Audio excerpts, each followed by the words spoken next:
to No Guilt, Just Growth. I'm Kristen Pomper, wife, coach, and corporate working mom of two. I help ambitious working moms stop running on empty and start building lives they're obsessed with, without the guilt or burnout. I'm on a mission to redefine what success looks like for moms, because one thing I know for sure, it's not about putting everyone else's needs above your own. If you're ready to stop surviving and start thriving, you're in the right place.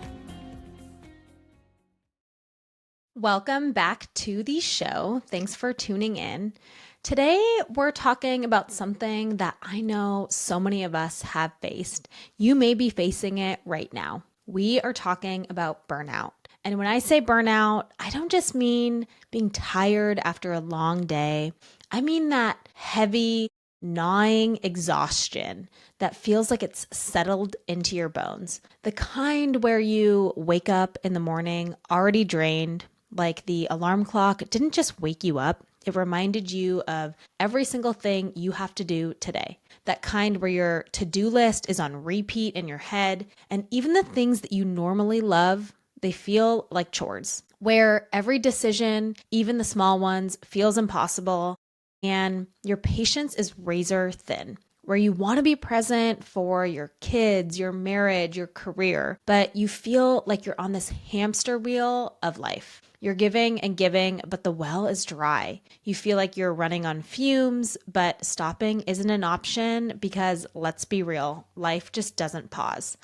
And on top of all of that, you feel guilty for even thinking about taking a break. Does that sound familiar? I thought so. That's why today we're covering what burnout really is, why it often sneaks up on even the strongest, most ambitious and driven moms, and the practical steps I took and still take today to avoid it.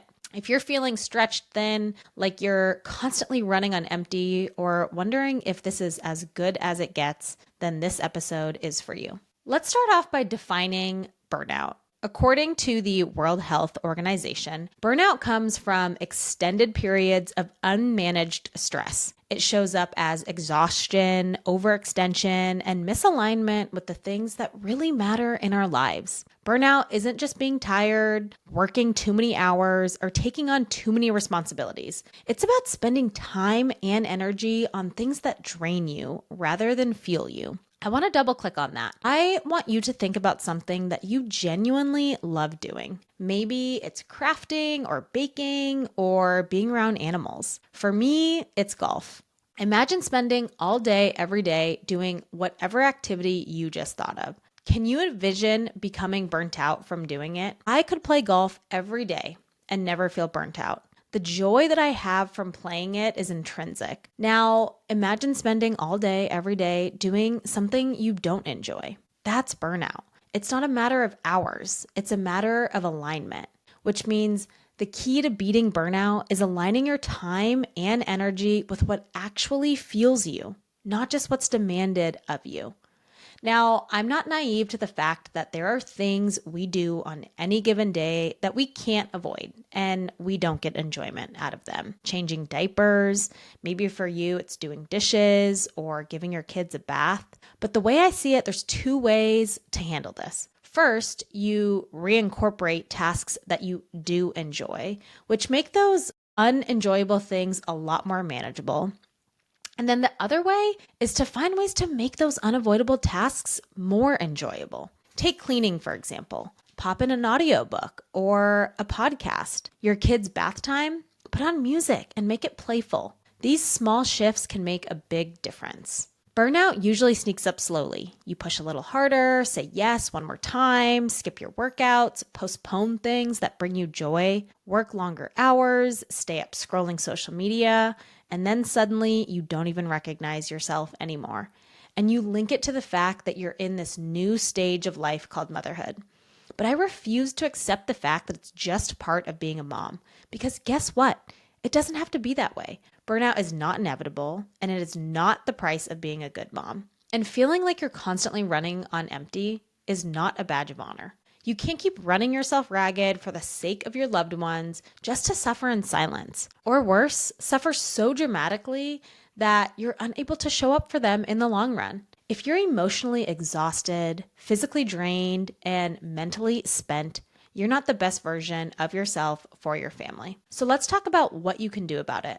Because here's the thing, you can shift your focus. You can get out of burnout. In her book, The Cure for Burnout, Emily Ballesteros outlines 5 ways to fight burnout. And these are the exact strategies that I use every day. They are: number 1, your mindset. What are you feeding your mind? Your social media scroll, the TV shows you watch, podcasts, the people you surround yourself with. Are they lifting you up or tearing you down? Bobby and I used to watch the news constantly, and I had to set some really hard limits on it. I'd rather protect my mental space than absorb negativity. Every single day, I listen to something inspiring, whether it's a podcast or audiobook. I cannot stress the importance of a healthy mindset enough. Start by asking yourself, what am I feeding my mind? Who am I spending my time with? Number 2, time management. Structure protects your sanity. Use focused work sprints, batch similar tasks, declutter your schedule, and focus on measurable goals. Protecting your time is how you reclaim it. One area I want to double click on is batching similar tasks, especially those ones that you just have to do but that drain your energy. An example, in my sales role, cold outreach is part of my job. It's arguably the most unsexy aspect of it, and it takes up mental headspace to get into the right mindset to get it done. Instead of doing, say, 30 minutes every single day, I dedicate one 2.5-hour block once a week. Get in the zone, knock it out, move on. Whatever those tasks are that just eat at you every week, those ones that you kind of have to muster up the confidence to get into the right mind space to do it, try batching them in one sitting. Number 3, stress management. Burnout isn't just overwork, it's chronic stress. I like to use the fact, feeling, story method. I separate what happened, the fact, with how I feel, the feeling, and the meaning I'm telling myself, the story. It breaks emotional spirals before they take over. Number 4, boundaries. Boundaries aren't selfish, they're necessary. Decide what you will and won't do. Protect your time and energy unapologetically. This might mean not checking work emails after a set time, saying no to social commitments that drain you, or asking your partner to take lead on specific household responsibilities. And then lastly, most importantly, number 5 is personal self-care. Self-care is not a luxury, it's maintenance. And it doesn't just mean bubble baths or days at the spa, although those are great too. Emily talks about daily non-negotiables in the personal care pyramid. Rest. This isn't just about vacations, PTO, or sleep. Rest during the waking hours. Full transparency, this is one I'm still working on. Rest is not in my repertoire, but she talks about the importance of taking breaks during your day. Meditate, sit in silence, or breathe deeply. Not every single second of your day has to be consumed with productivity, or at least that's what I keep trying to tell myself. Refill. Do things that bring you joy. Reading, music, yoga, whatever lights you up. And then lastly, maintenance, sleep, hydration, doctor's visits. Your body is your engine. Treat it well. This year, Bobby and I went all in on this. We hired a naturopath, we got blood panels, supplements, sleep routines. Outlive by Peter Attia is a must read on this topic.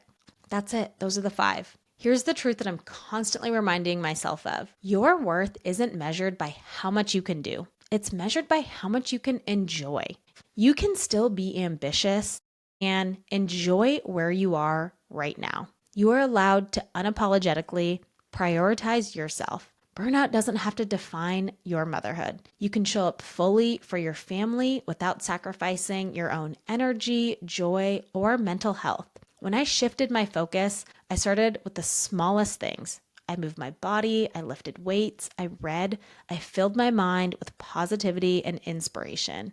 I spent time with people who energized me, and gradually my energy came back, my spark came back, I came back. Not because I stopped working or doing it all, but because I started doing the right things, the things that actually fueled me. So your action plan for today, I want you to name what fuels you. Write down 3 to 5 things that light you up. What are the things that you do when time just flies by? Commit to doing at least one this week. Start by saying no. Identify one task or commitment that you can remove from your life this week. Take 10 minutes for yourself, that maintenance mode. Do it guilt-free, just 10 minutes to breathe, move, or reset. Make one draining task fun. Turn your commute into a motivational class, put on music while cooking, listen to a podcast while folding laundry. And then lastly, simplify. Clear your schedule, your environment, and your mind. Focus on what truly matters. Remember that burnout is not inevitable. It's not a badge of honor.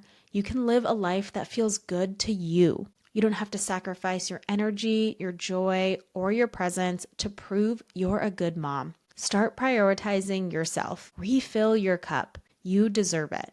If this episode was helpful, if you found yourself feeling seen or heard, I would so appreciate it if you would write a review. Reviews are the quickest way for this podcast to reach more moms, and it would be your way of saying thank you to me. And before we go, I want to give you a little teaser for our next episode, because if today's conversation hit home, you're going to want to catch this one. We're diving even deeper into protecting your energy and mastering the art of saying no. You are not going to want to miss this one, especially if you are a former or if you're like me, still kind of battling that people pleaser tendencies. I'll share the exact mindset shifts, strategies, and even some simple scripts that I personally use to set boundaries confidently so you can stop overcommitting, stop feeling drained, and start showing up fully for the people and things you actually care about.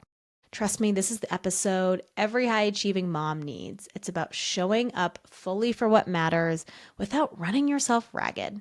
Thank you so much for being here today. I hope you have an amazing week, and I will talk to you in the next episode.